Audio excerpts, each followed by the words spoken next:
चल मित्रा, उत्साही, उन्नत, उज्ज्वल आयुष्याची गुढी उंच उंच उभारू. सुखी, समाधानी, स्वानंदी जीवनाच्या मंताकी आपण मारू. सुखी, समाधानी, स्वानंदी जीवनाच्या मंताकी आपण मारू. आपण जे करतो ना, ते आपलं सगळ्यात बेस्ट द्यायचा आपण प्रयत्न करायचा. आपली भूमिका ही प्रामाणिकपणाची असली तर परमेश्वर, प्रकृती ही आपल्याला कायम सोबत संगत देत असते. फक्त आपण आपल्या कामाप्रती प्रामाणिक असलं पाहिजे. आणि जो दुसऱ्याचा विचार करतो तो चांगलाच असतो, पण आपण जे काम करतो, ज्या गोष्टी करतो, त्यात लोक काय म्हणतील याचा जर विचार केला तर अडचण येऊ शकते. एक चित्रकार होता. तो आपल्या गुरुकडं चित्रकला शिकत होता. एक ठराविक काळानंतर ती चित्रकलेचं कोर्स विद्या ती पूर्ण झाली आणि गुरुनं सांगितलं की तू आता चांगला चित्रकार झाला, तू आता स्वयंभू होऊ शकतो. म्हणजे तुझे स्वतंत्र तुझा व्यवसाय करायचा असेल, तुझी आवड जपायची असेल, तू ते जपू शकतो. आता गुरुची आज्ञा त्यानं शीर्षावरनं मानली आणि एक चांगला उत्कृष्ट चित्रकार असून सुद्धा त्यानं एक स्वतःची परीक्षा घ्यायची ठरवली की मी चांगला चित्रकार आहे की नाही. त्याने एक चांगलं सुंदर मस्त चित्र काढलं आणि एका चौकात ठेवलं आणि त्याच्या खाली लिहिलं की यात काही कमतरता असेल तर कृपया मला सांगा.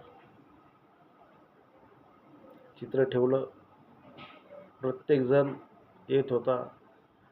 त्या चित्राचं आपापल्या मतीनं, आपापल्या मतानं अवलोकन करत होता आणि एक एक चूक त्याच्यावर नोंदवत होता.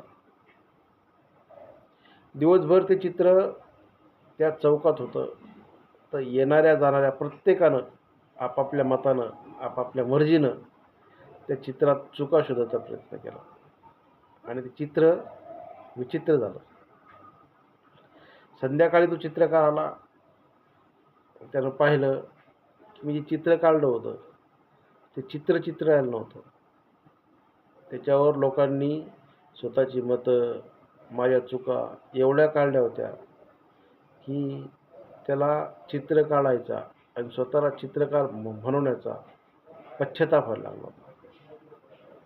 तो नर्वस झाला आणि संध्याकाळी ते चित्र घेऊन त्याच्या गुरुकडे गेला आणि गुरुला सांगितलं की मी चित्रकार होऊ शकतो, पण तुमच्या म्हणण्याप्रमाणे मी चांगला चित्रकार आहे हे याचं प्रमाण आहे. गुरुने ते चित्र पाहिलं, लोकांचे सजेशन पाहिले, हरकत नाही म्हणाले. तो आज परत एक चित्र काढ. तो चित्र काढतो, गुरुला दाखवतो आणि खाली एक कॅप्शन लिहायला लावतो. या चित्रात काही उणिवा असेल त्या उणिवा दूर करा आणि त्या चौकात ठेवतो. चौकही तोच होता, चित्रही तसंच होतं, माणसंही तीच होती. पण उणिवा शोधण्यासाठी एकाही व्यक्तीचा हात त्या चित्रापर्यंत गेला नाही. उणिवा सांगण्यासाठी, म्हणजे की यात चांगलं काय हे सांगण्यासाठी एकाही व्यक्तीचा हात तिथे गेला नाही. लोक चांगलं काय आहे हे सांगत नाही, पाहत नाही, पण यात वांगलं काय आहे, यात वाईट काय आहे हे भरभरून सांगतात. दिवसभर चित्र तिथं होतं. त्या गुरुच्या आज्ञेप्रमाणे यात तो चांगला जो भाव असेल तो सांगायचा सांगितला होता, पण त्या चित्रावरती एकही रेघोटी रेघटलेली नव्हती. संध्याकाळी गेला हा चित्रकार आणि चित्र घेऊन आला. त्याला फार समाधान वाटलं की गुरुनं सांगितलं आणि लोकांनाही त्या चित्राकडं एकही सुचवलं नाही. कमतरता तर फार सांगितलं होतं, पण यात चांगलं काय हे एकालाही सांगता आलं. चित्र घेऊन गुरुकडं आला आणि सांगायला लागला की गुरुजी, हे चित्र आज जसं तसंच आहे.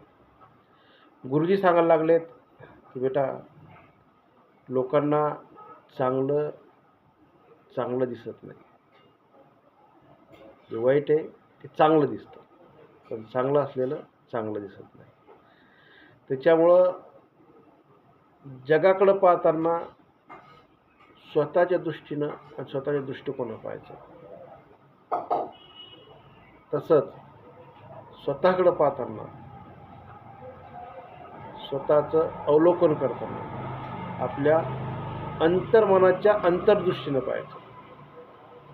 जर आपण स्वतःचं मूल्यांकन हे काही सर्वसामान्य लोकांच्या नजरेतून करू, ते तर योग्य होणार नाही.